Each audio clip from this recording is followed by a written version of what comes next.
रज़ी अल्लाह तआला अन्हु ने हज़रत अमर बिन अल-आस रज़ी अल्लाह तआला अन्हु को यमन का गवर्नर मुंतखब किया।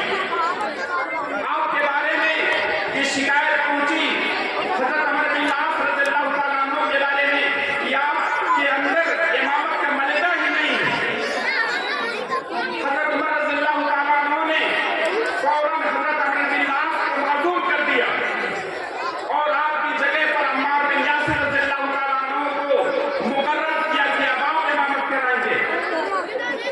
उसके बाद हज़रत उमर रज़ी अल्लाह तआला अन्हु ने एक कमेटी तश्कील दी कि ये पता लगाया जाए कि क्या हकीकत में उन्हें इमामत करनी नहीं आती। कमेटी पहुंचती है और आपके बारे में इस्तिफ्सार किया जाता है, तफ्तीश की जाती है कि आप अपनी राय दें और लोगों से पूछा जाता है।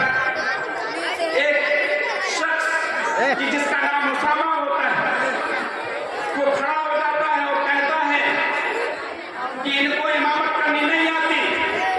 तो इन्होंने कहा कि मैंने अल्लाह के रसूल सल्लल्लाहु अलैहि वसल्लम के पीछे नमाज अदा की है, ये कैसे हो सकता है कि मुझे इमामत करना नहीं आती। मेरे मोहतरम भाइयों, उस मौके पर हज़रत अमर बिन अल-आस रज़ियल्लाहु तआला अन्हु ने 3 बातें कही थी कि अल्लाहुम्मा इन काना हज़ा अब्दुका काज़िबन फ़अमर यान व सुमअतन फ़ातिल उमरहु फ़ातिल फ़क्रहु। कि ऐ अल्लाह ताला, अगर ये तेरा बंदा झूठा है और रियाकारी के लिए खड़ा है, लोगों को दिखाने के लिए खड़ा है कि मैं अपनी नामोरी के लिए खड़ा है, तो 3 चीजों की बददुआ की। पहली बददुआ ये थी कि इसकी उम्र लंबी कर दे, और दूसरी बात ये थी कि इसको मुहताजी में मुब्तला कर दे, और तीसरी बात ये थी कि इसे फितने में मुब्तला कर दे। मेरे मोहतरम भाइयों, हदीस के अल्फाज हैं कुछ ही दिनों के बाद उस शख्स को, उसामा को देखा गया कि वो फितने में मुब्तला हो गया, उसकी उम्र लंबी हो गई और वो इधर उधर भटकता फिर रहा था और वो कह रहा था कि हमको उनकी बद्दुआ लग गई। मेरे मोहतरम भाइयों, हमारी और आपकी जिम्मेदारी होती है कि हमारे मदरसी, हमारे उलमा जो इन मदारिस में कलील तनख्वाहों पे हमारे बच्चों की तरबियत करते हैं, हमारे बच्चों को तालीम देते हैं, उनकी हिम्मत अफजाई की जानी चाहिए, ना कि उनको तनकीद का निशाना बनाना चाहिए। और मैं इस मौके पर अपने इन अजीज तलबा से एक बात कहना चाहता हूँ कि आप सोचते होंगे कि इस प्रोग्राम की जरूरत क्या है, तो मैं इसका जवाब ये देना चाहता हूँ कि अल्लाह तआला ने कुरान मुक़द्दस के अंदर इरशाद फरमाया, अलम नजअल लहू ऐनैन लिसानन व शफ़तैन। कि क्या हमने हज़रत इंसान को जो होठ नहीं दी, ज़बान नहीं दी, ये अल्लाह तआला की बहुत बड़ी नेमत है कि अल्लाह तआला ने हमें बोलते गोयाई अता की है। अल्लाह तआला ने हमें बोलते गोयाई अता की है। अगर हमारे अंदर हाफिज़ ज़मीर की अदायगी की सलाहियत नहीं है तो हम इस्लाम के खिलाफ जो गलत फहमियाँ फैल रही हैं समाज में, माशरे में, तो हम उस पर कदर कैसे लगा सकते हैं। तो इसलिए जरूरी है कि हम मैदान किताबत के अजीम शहसवार बने।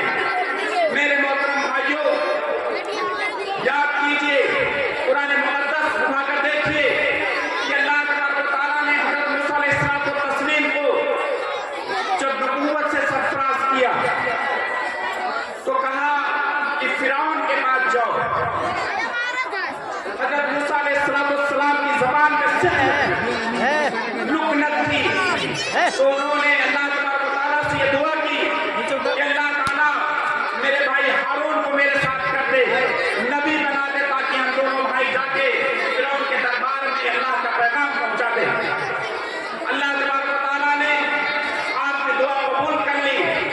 और ये बात आती है हज़रत हारून अलैहिस्सलाम के बारे में कि मूसा अलैहिस्सलाम ने तो मिन्नी लिसान, जो मुझसे ज्यादा फसीह लिसान। मेरे मोहतरम भाइयों, अगर हमारे अंदर फसाद और बलागत आ जाए, अगर हमारे अंदर खिताबत का मलिका पैदा हो जाए, तो यकीन जानिए कि इस्लाम की तालीमात को हम लोगों तक पहुंचा सकते हैं। और मेरे मोहतरम भाइयों, मैं उन अजीज तलबा को ये नसीहत करना चाहता हूँ कि आप अपने असातिज़ा की कदर करें। ये असातिज़ा ये कौम के मेमार हैं।